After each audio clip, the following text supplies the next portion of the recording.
sami'na wa ata'na. Kami dengar ya Allah, langsung kami taat. Di ayat 217, wa may yartadid minkum an dinihi fayamut wa huwa kafirun fa ulaika habitat a'maluhum fid dunya wal akhirah wa ulaika ashabun nari hum fiha khalidun.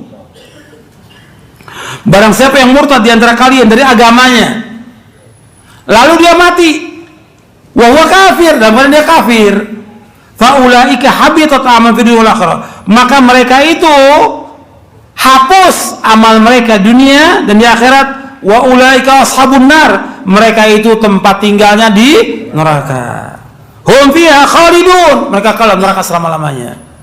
Jadi orang yang masuk Islam kemudian dia murtad dari agamanya dan dia mati dalam keadaan kafir, maka tempat tinggalnya di mana?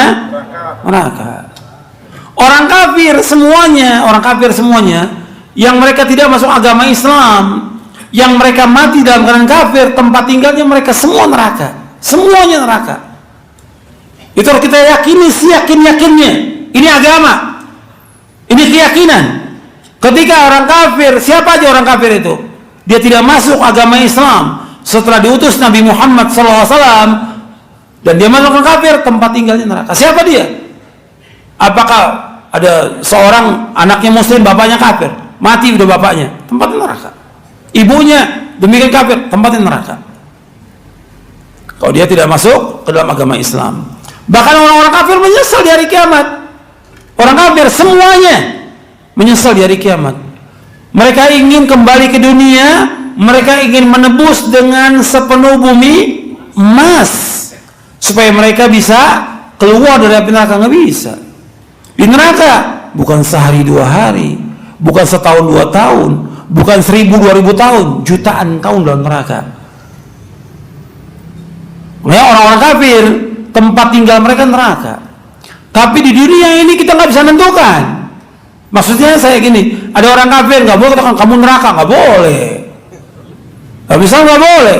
Kita ajak dia untuk masuk ke dalam agama Islam. Tapi setelah kita ajak dia nggak mau, ya udah kita biarkan. Orang tua kita atau saudara atau famili yang kafir, kemudian kita ajak nggak mau dia, kita kasih buku, dia nggak mau baca, kita ingatkan terus, mati dalam keadaan kafir, ya kekal dalam neraka. Contohnya siapa? Pamannya Nabi Abu Thalib. Nabi gak berhenti dakwahkan Abu Thalib terus menerus, tapi kemudian dia mati dalam keadaan kafir, tempatnya di neraka, dalam neraka, kekal dalam neraka selama-lamanya. Meskipun dia membantu agama Islam ini di saat Nabi dimusuhi oleh orang Mekah, tapi nggak ada manfaat kalau dia tidak masuk dalam agama Islam. Maka orang kafir ketika dia masuk neraka, dia menyesal. Manfaat atau tidak? Tidak manfaat sama sekali.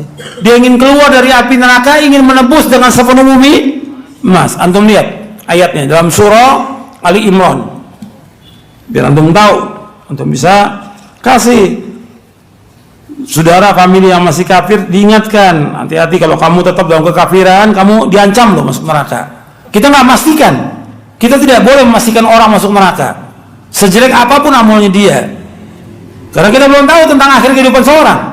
Sama kebalikannya, orang melakukan taat sebaik apapun taatnya dia, kita nggak boleh pastikan dia masuk surga, karena kita tidak tahu tentang akhir kehidupan dia, kita nggak tahu.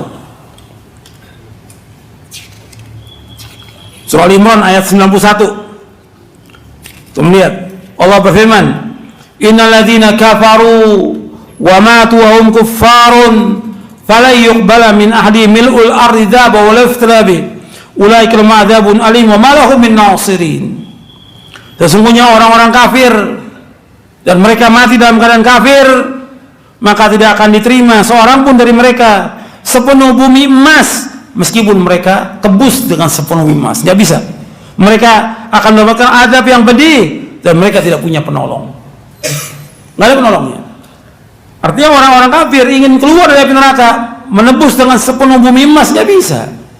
Makanya kita ingatkan, Nabi kan mengancam kepada orang-orang kafir, kalau kalian tetap dengan kafiran, Allah akan masukkan ke dalam neraka.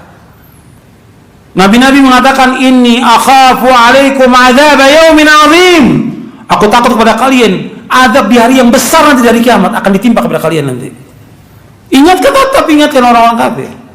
Kalau kalian beriman dan baik sama kan, Allah akan jamin kalian dengan surga. Begitu dakwah, itu dakwah para nabi, para rasul seperti itu. Mengabarkan memberikan kabar gembira bagi yang bertauhid kepada Allah dengan surga, bagi yang berbuat syirik, kafir, munafik dan yang lain diancam dengan neraka. Itu dakwah. Dan itu dakwah oleh Nabi Muhammad SAW dan para sahabat radhiyallahu anhum.